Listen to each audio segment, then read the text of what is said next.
Las mujeres latinoamericanas siempre han sido muy fuertes y organizadas. En Chile, sobre todo, han trabajado muy bien en la comunidad. Y no es raro de que sean tan eficientes en política. Son más trabajadoras, más organizadas, buenas administradoras, trabajan mejor en equipo, tienen mucho menos ego que los hombres en general.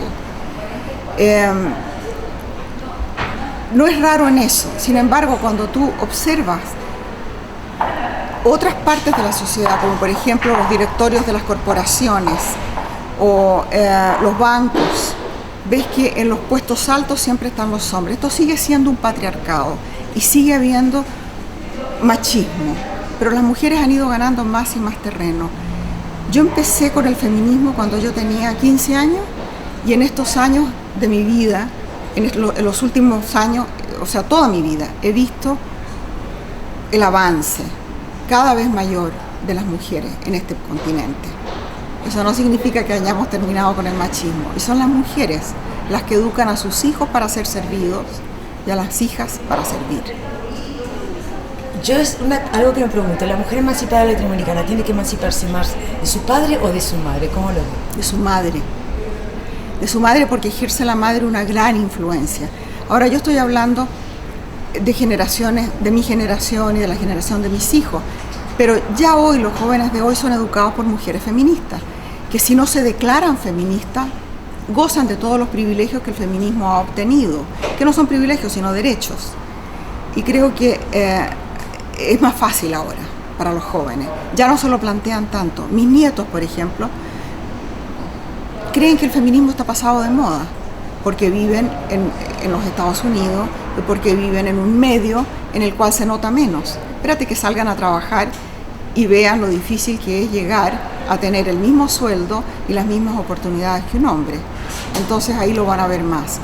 Yo tengo una fundación que trabaja con mujeres y niñas en el mundo, y las cosas que vemos son espantosas.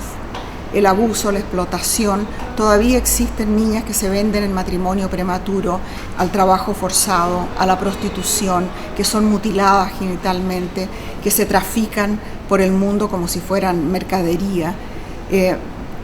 Veo las mujeres violadas, mutiladas en el Congo, todo eso lo vemos diariamente.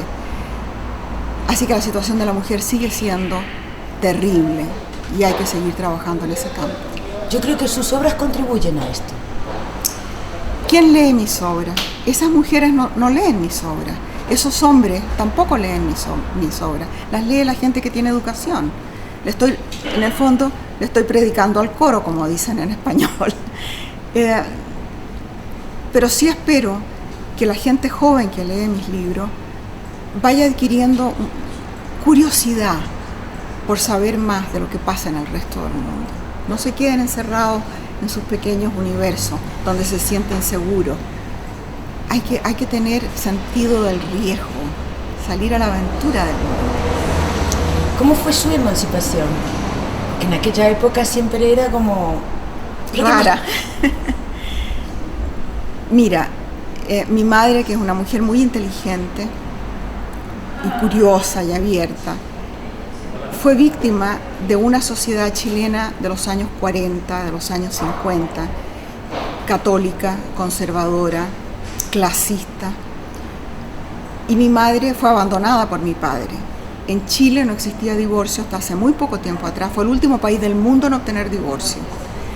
Entonces las mujeres, una mujer como mi madre, con 3 hijos, sin educación para trabajar, sin preparación para trabajar, estaba sujeta a lo que su padre pudiera protegerla o darle. Después se juntó, porque no había posibilidad de que se casara si no había divorcio, con un hombre que es mi padrastro, que fue mi verdadero padre después. Mi mamá siempre fue dependiente, siempre fue una víctima del machismo, del patriarcado. Mi mamá se rebelaba enfermándose. Mi mamá vivía enferma porque era la única forma en que podía escapar de toda esta presión. Yo lo vi desde muy chica. Yo creo que yo me di cuenta ya a los 5 años que la situación de mi madre era distinta a la de mis tíos. Mi mamá por ser mujer, las empleadas de la casa por ser mujer, estaban en una situación desmejorada. Yo quería ser como mi abuelo, yo quería ser hombre, porque lo pasaban mucho mejor los hombres. Y yo creo que ahí empezó esa rebeldía tremenda, que mi madre trató de protegerme de mí misma. Mi mamá no es que quisiera aplastar el feminismo en mí, sino que se dio cuenta de que yo iba a tener que sufrir mucha agresión por eso. Y tenía miedo por mí, me trataba de proteger. De manera que me tuve que rebelar contra ella también.